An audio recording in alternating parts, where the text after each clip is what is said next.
What is an economic system? Economic systems are ways through which governments distribute resources and trade goods and services. They are used to control the 5 factors of production: labor, capital, entrepreneurship, physical resources, and informational resources. There are 2 types of economic systems I would like to discuss with you today, and those are capitalism and socialism. Capitalism is an economic or political system in which a country's trade and industry are controlled by private owners for profit. This implies a those who don't work, don't eat policy, discriminating against those who cannot work. Socialism, however, is a political and economic theory that advocates that a means of production is distribution and exchange should be controlled or regulated by the community.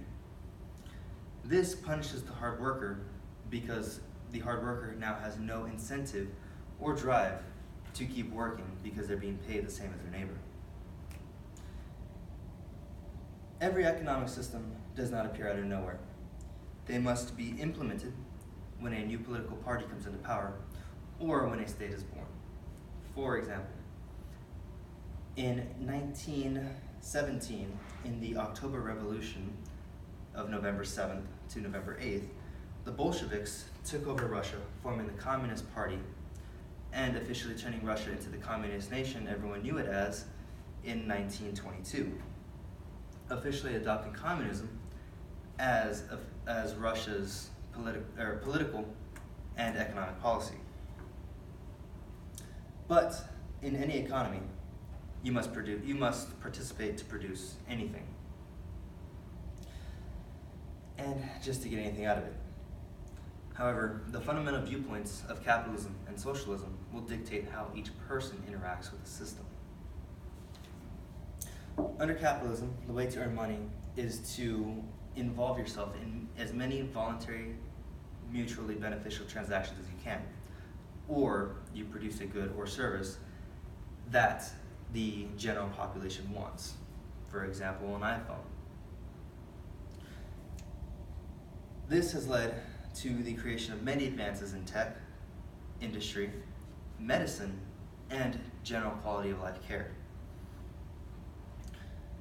The driving force of capitalism implies that since you produced a good, people will buy it. Those people will then participate in the economy to increase their own wealth by participating in a number of voluntary mutually beneficial transactions in which they return with capital to purchase the new product. The company that receives the capital for their product now has incentive to go and invest in a new product that people will buy, so the capitalistic cycle feeds itself and keeps going.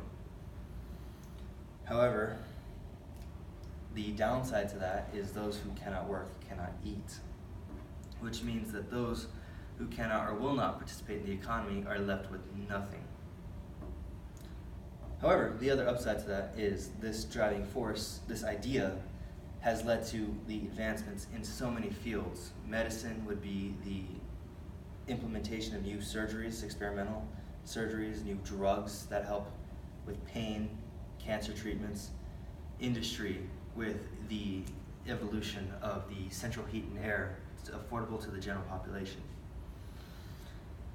Technology with the 9 generations of iPhone that are out, or the 4 generations of console video games that have come out in the last 20 years.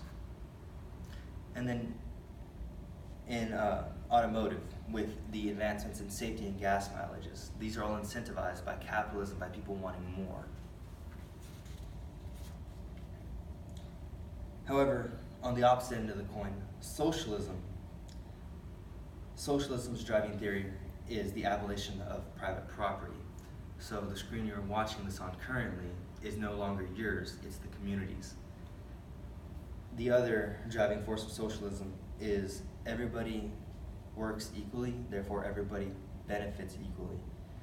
Meaning everybody gets paid the same, earns the same Medicare, Medicaid, whatever you want to call it, and reaps the same benefits.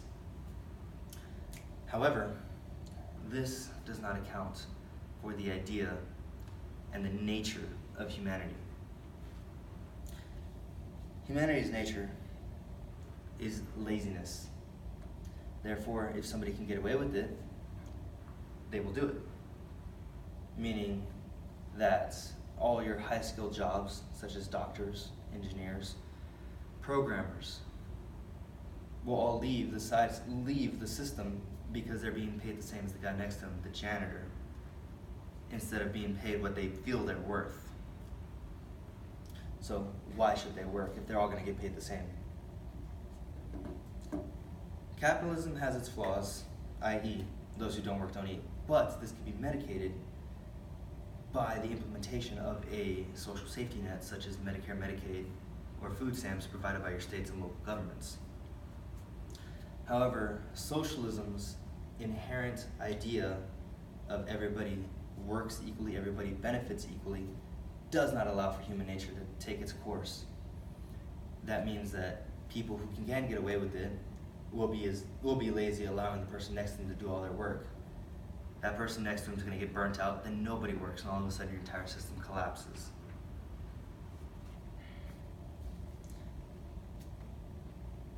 Capitalism has done more for the world by pulling more than half of the global poor out of extreme poverty. That's over 1 billion people. However, socialism, as our 40th president Ronald Reagan has so eloquently put it, only works in 2 places: in heaven, where they don't need it, and in hell, where they already have it.